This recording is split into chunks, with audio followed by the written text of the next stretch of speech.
Suzana, thank you for being here with us. It is a pleasure. We know that you are touring around the U.S. and we wanted to ask a couple questions to help not only ourselves but our viewers who are watching.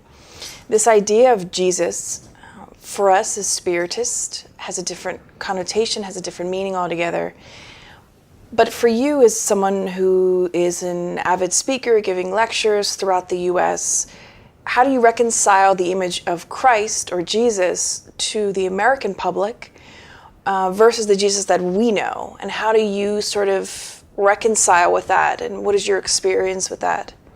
Yeah, I think what we do when we are doing our lectures and talking about Jesus is really to introduce to the American public, I think, a very different idea of what Jesus actually means to us in Spiritism. So one of the explanations or definitions that I like the most, it's found in the book Among Brothers of Other Land, where Christ there is defined not as the outer Savior, but the inner Savior. So not the outer Savior, inner Savior. Inner Savior. Oh, okay. And so he's not someone who's going to come from the outside with his powers to save us, but he's a reference. Not he, the man, but he, the life, the teachings, is a reference for us to do our inner work. So he's a reference. Who saves us is not an outside person and an outside force, but it is our commitment to follow the principles and the examples that were set by him as a more evolved brother, as a more evolved spirit, something that we all aspire to become one day. We all aspire to become Christ one day. So I really like this definition, that he's not like this savior that comes from the outside, but just a reference for us. So we are seeking enlightenment, we're seeking to evolve. So who is the reference? Who is the highest reference that we have? So he is. So if we follow his teachings, if we follow his examples, we'll find the peace in the kingdom of heaven that he proposed when he was with us. Thank you, that's beautiful. Mm-hmm. In a materialistic society that we live in, and of course, no matter who you are, no matter what religion you're from, you're dealing with the material world, you're dealing with physicality, physical things, and social media, and what images are putting out there. So what are some tips you have, or whether you use them personally or you share them with your public or with family and friends, what are some tips you can share to sort of help manage the idea of being in the world but not of the world? Actually, that is the first slide of a lecture that I will be doing today at the Spirit Society of Baltimore. And there's a quote by Pastorino where he says that, and I'm not going to remember the quote exactly, but the idea behind the quote is that we need to be in a world of material things in order to learn to dematerialize. A world of things that are permanent in order to know what is not permanent. And my idea, what I really like to think about the purpose of life here in this material realm is that the spirit needs to dive into matter in order to find its essence, which is immaterial. So with all that being said, I think that matter is an instrument, right?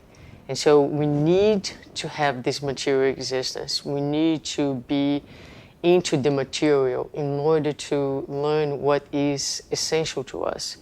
So let's take our physical bodies, right? So it's something that is, it's not permanent. So the fact that it ages and the fact that it deteriorates, it forces us to learn that we are not our physical bodies. So if we are not our physical bodies, so what are we? Right. So we're more than that, right? So I think that, but that that I'm telling you in such a cognitive way is a daily challenge. Is the very reason why we're here. We're here to learn about the essence of who we are, to learn about what is really important, what is really essential for our happiness.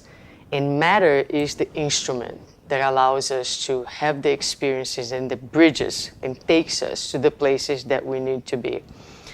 That being said, it's something that, it becomes a daily practice, right?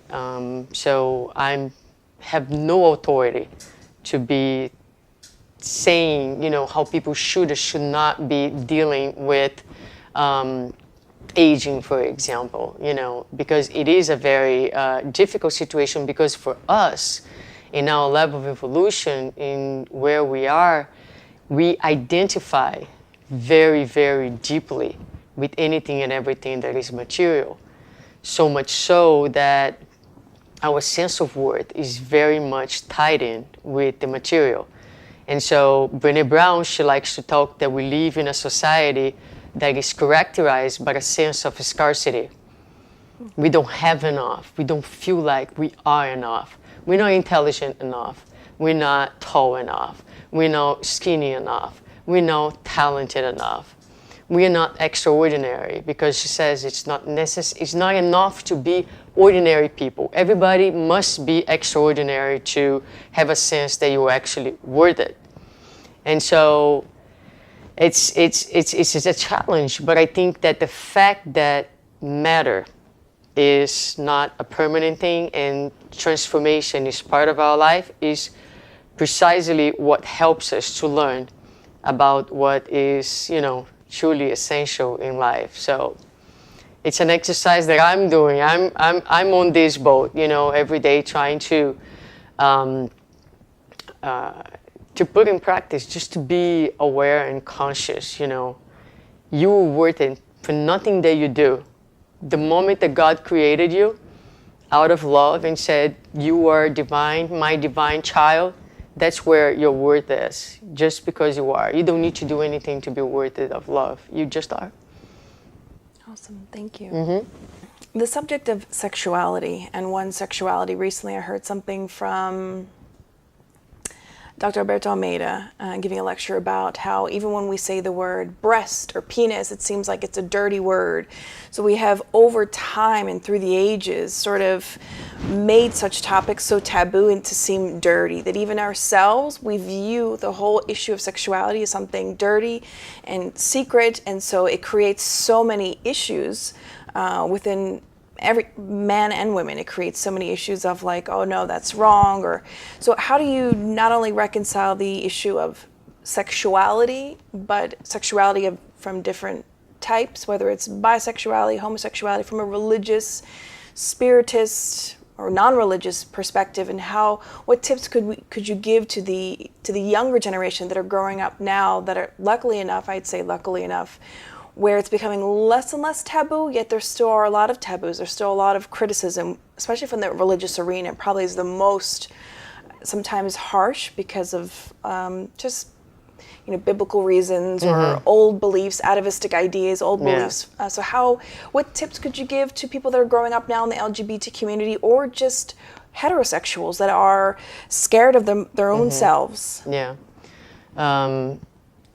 It's not like a quick solution, because as you said, in Spiritism, we, one of the main principles is reincarnation. So we believe that we have been living and reincarnating for a long period of time. So today we are here and we are heirs of our own past.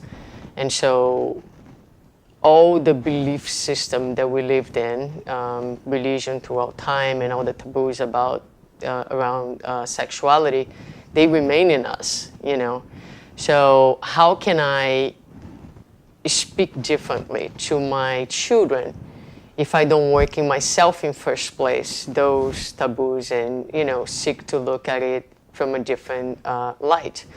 So I think we all have some of that, more or less, because again, our history as immortal spirits and where we have been. And And what we know today is that we are immortal spirits, and it really, the most important thing in our lives, and what I believe God is really, really, if you would say that God is concerned about anything, we don't think that God is truly concerned, okay? But just for the sake of what we are talking about. So let's say if God would be concerned with anything, it would be that we are learning to love, okay? And so I don't think it really matters, who are we loving, because the ultimate purpose of our lives is to learn to love one another as brothers and sisters, all right? So we are born in different genders, with different sexual attractions, with different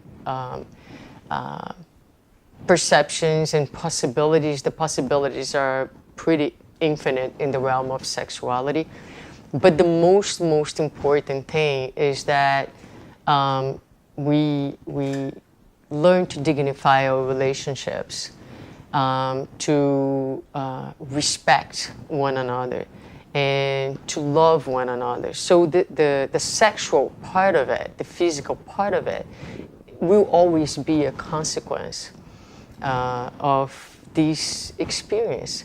And so it's just the physical manifestation of this law. That's a divine law, the law of love. So in Spiritism, we believe that the sexual interchange has two primary functions. One is the function of reproduction, but we also know that it's a function that nurtures the soul. When you are intimate with someone, there is a very intense exchange of energies that is important for the sustenance of the couple and for the well-being, physical, emotional well-being. So I think it's important for us to continue to cultivate this different view of sexuality as something that's beautiful, as something that is divine, as something that is not dirty, but it will take some time for us to deal with it a little bit more naturally. So I'll tell you a little story. So we have 2 kids right now, my partner and I, and they are 6 and 7. And they're kids, so they're in a natural phase of curiosity and touching themselves and having fun, discovering things. And so sometimes they will be doing that, just like anywhere in the house, kind of playing, and so we'll tell them, that feels good, right? Because it does, right? It feels good, right? But you know what? That's something you do in private. So if you want to do that, you don't do it in front of everybody. That's a private thing you do on your own. So when you're in your room, you can explore your body, and so that would be like, it is a natural thing, right? It's part of being human in the physical body, the sensations, the pleasure. We don't need to make it dirty, secretive, or instill guilt in the kids because they are doing a very natural thing, which is exploring their own body, getting to know their own physiology. It's a natural thing. But most people would what? Don't do this, right? It's not good. Don't ever do that again. So the kid starts like, what's wrong? What's wrong with that? Mm-hmm. And there's ultimately nothing wrong. That's beautiful.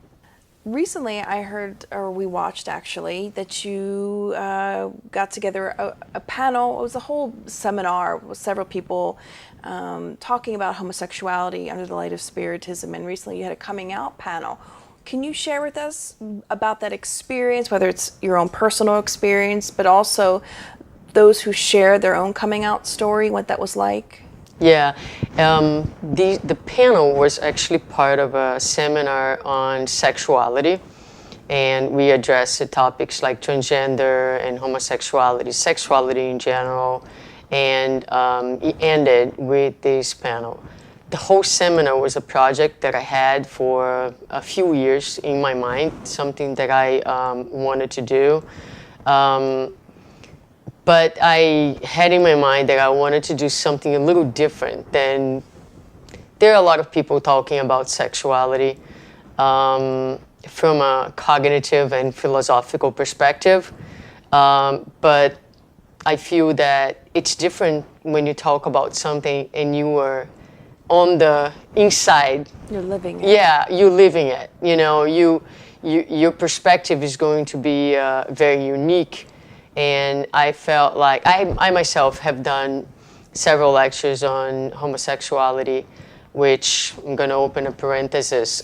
What led me to do those lectures was a phone call that I received once from a young man who was raised in a Spiritist family and was gay and was undergoing depression and having a very difficult time. The parents had a difficult time understanding, and he was suffering very much. And I felt back at that time, this goes back maybe 6, 7, 8 years, that, you know, it would be important for someone to start talking more openly about the topic. And I felt that I could be a positive reference for others. So done some work in this area, but I felt like I want to do a little bit more, you know. And so I want to create a seminar where not only we would talk about it philosophically, but also we would have something that would be a sharing of experiences, so that we could have a material that people could relate to, not from a theoretical perspective, but from an experiential perspective. And so I called a few friends here in the United States from different states, and some from Florida and from out of the country, and we were able to come together. And I also felt it would be important to educate people about the multiplicity of experiences, because for whatever reason, we have the need to place sexuality. I think because it's safer and we have a false sense of control. So we tend to put sexuality into little boxes and label them. So you were homosexual, so you fall into this category. But it really doesn't work like that, because even within, if you get a group of gay women, you're gonna find infinite experiences. Some people might think themselves as gays from the moment they were born, completely opposite to the idea of like ever being intimate with the opposite sex. Some people feel very differently. I myself had some relationships with men, very healthy, loving relationships. I was very happy in those relationships. And then when I was in my 18s, 20 years old, I had my first girlfriend. And I spent a period where I had relationship with men and women. And then finally I felt like, you know, that I was more comfortable and I felt better in relationship with women. But I'm not someone, for example, that feel like I'm completely aversive to men, because really I fall in love with the person. So it would be difficult because I'm naturally more attracted to women, but so it's a different experience than many other women. So we try to bring together a group of people that had very unique experiences, so they could talk about their unique experiences and could talk about, you know, just openly about their feelings. And it was really cool because some of them were like halfway out of the closet, but not totally out of the closet, you know. It's kind of the don't ask, don't tell type of policy. Everybody knows, but nobody talks about it, right? And I'm not saying that, you know, I'm in favor of every single person coming out of the closet. If you don't feel like, if that's not for you, then, you know, who am I to say? But I will tell you that is extremely liberating. There was a phase in my life where I would go to work, you know, every Monday.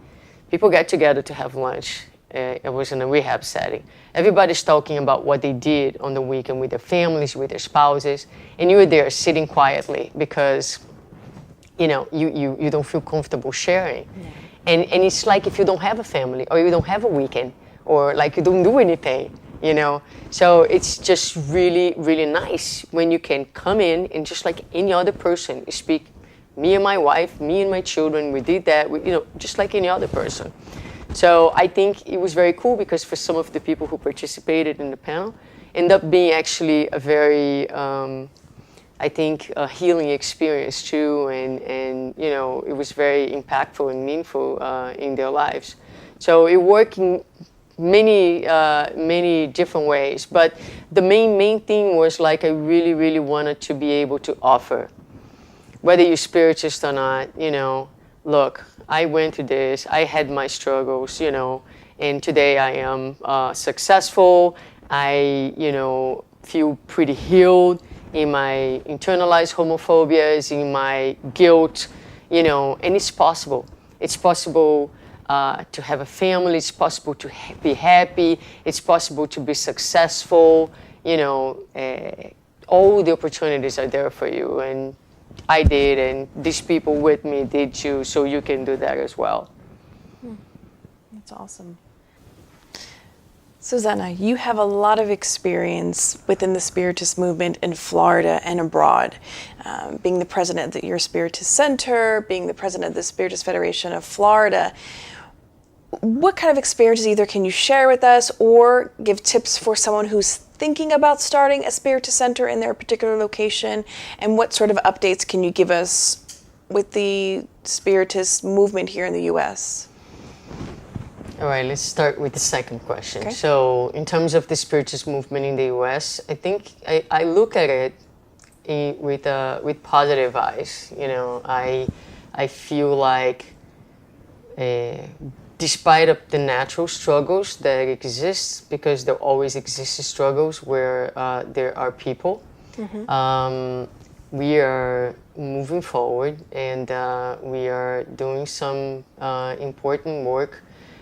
If you just look at the last 10 years here in the U.S., we see a number of centers that have opened. We see conferences, and we see books that are being translated, the amount of material that's available in English. We also see the power of social media, and you know, all the Facebook videos and promotions that are starting to happen.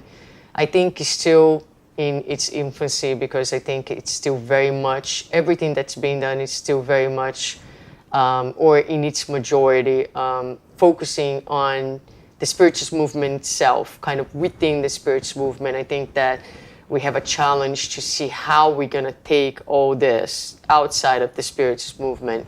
But I don't have anxieties as far as that go. You know, in Florida, a lot of people approach me and say, you know, what is the Federation is doing to disseminate Spiritism for the Americans? I say, you know, we just got here. We are just starting, so we need to build a basis, and perhaps the most important part of this basis is we need to learn to work together.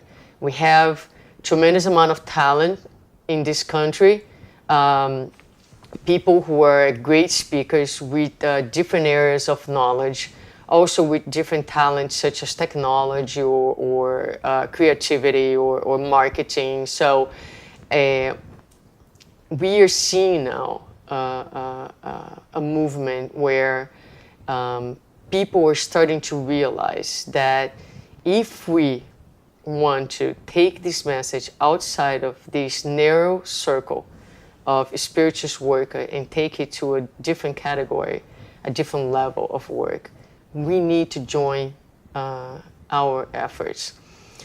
If we are going to really work in a different world, in a world that is a better world, we need to be able to work together. Mm-hmm. And so I see the first efforts. I think one of the important steps will be the creation of federations in the country, because the federations do have this role of like taking regions and bringing the centers together in a collaborative system.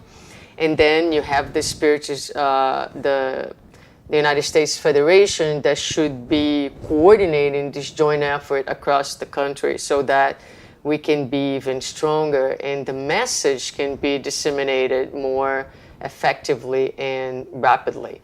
So I see the first, seeds being planted in this way. I mean, here in Maryland, I know that the centers here have started to organize themselves, and I applaud that initiative. I think it's extremely important, And so I see with good eyes. I'm a very optimistic person in general. I'm not naive. I'm not saying that we don't have some very difficult issues and challenges, but I just believe in this higher power, and I know that everything's under control. The issue is, will we take 10 years to get from point A to point B, or will it take 100 years? We're going to get to point B. If we decide to work together, we're going to make it to this point B a lot faster. That's the difference than if we keep working in isolation. Now, going to your first question, if you want to start a spiritual center, I would say that the most important thing is to gather people around you and invest in the relationships from the very beginning. Because I'll tell you what, if you have a friend who is a very good friend of yours, who you love dearly, and tomorrow you have a problem with your friend, that journey of love that you have together, everything that you have done together, it's going to speak louder in your heart. And so in the time of the crisis, you will have the feeling and the sense that that relationship is more important than your point of view. And so because the relationship and the person is so important to you, you will be more willing and more ready to negotiate and sometimes even to lose. Because in order for relationships to withstand time, we have to learn to lose from time to time so the relationship can win. So for any person starting a spiritual center, I would say build the basis. And the basis is called fraternity. The basis is invest on the people. We are still very frail in our relationships and in ourselves. We need to be acknowledged. We need to be seen. We need to be valued from the outside because of the intense inner devaluation that goes on. So it's very important that we all tell each other from time to time, I really appreciate your presence. I really appreciate what you bring to this center. I don't tell you enough how thankful I am for your presence here. And so sometimes, just like in our daily relationships, we get a little careless with these small acts of politeness, of like caring, loving, so that the relationships can be nurtured. Once you have that basis, the rest will come a lot more easily. Everything else is easy. That's really the hardest part in any work that you are going to do. So I would say, whether it's a tiny little center, a big center, the spiritist movement in the state of Maryland or in the United States is, put most of your energy investing on the relationships, and everything else will work out. That's a fantastic answer. So, along the lines of talking about relationships, it seems as though everything is about relationships, whether it's in and out of spiritism, at work, in your marriage, friendships that you've had over time, in our families. So if you could impart some of that knowledge, if someone said, okay, well, where do I begin? There just seems like there's so much stuff like I have to work on. I need to do this, I have to do that, I have to work on myself. Should I see a therapist? Should I not see a therapist? where would be a starting point for someone, whether they're spiritist or not, who wants to get better at relating to other people and relationships both with themselves and others? Where could one start? Know yourself, right? Know yourself. Emmanuel has a statement. I'm going to do a translation now, but it's basically, he says, fix in you what you dislike in me. So I think that's an awesome statement, okay? So because what I dislike in you, relationships are mirrors. So what I see in you is more often than not what I don't like in myself and I don't deal with myself. So we can use the relationships as mirrors to the things that we need to work on. I usually say on my lectures, you know, if you are in a relationship and something happens and you feel like that your heart rate went up in that moment, you are having some autonomic symptoms, you know, you're sweating, you're like, you know, you know that that's a sign. That's a sign for you to stop and to be mindful of what is going on within you. So why am I so hurt? Why am I so angry? Right? So you might say, because this person is doing this, and that. All right. But what is it, or where is it in me that this person is finding the vulnerable spot that I am reacting to? Because no one can trigger any discomfort in us unless he finds the spot, a raw spot in us that is vulnerable to the attack. So if you have two people and one person who is attacking those two people, right? So John and Mark, and the attack is the same, but their reaction is going to be completely different. So it's really not about what's coming from the outside, is what the outside is fighting in you and how you're responding to that. So if a 2-year-old kid comes and curses at me and hits me, I'm not going to be offended. I'm not going to be upset, because clearly it's a 2-year-old kid who is attacking me. But if someone attacks me, then I do respond differently, because I am at the same level of vibration. And, you know, so what we need to do is to pay attention to the ways that we are responding and the feelings. You know that a lot of people cannot name feelings. Mm-hmm. And a lot of times they will give the feelings a different name. So I went through that in my life, where if you would ask me, say, what are you feeling? I'm like, I'm so sad. But deep inside, I was really angry, you know. But because anger was such a no in my life, it's not good to feel angry, then it translates and it feels like sadness. But anger and sadness and whatever it is, those are just feelings, and feelings are neutral. Feelings are signs that will tell you something about where you are in your path, in your journey. So they're your best friends, whether we label them positive or negative. They're there to tell you something that you need to pay attention to.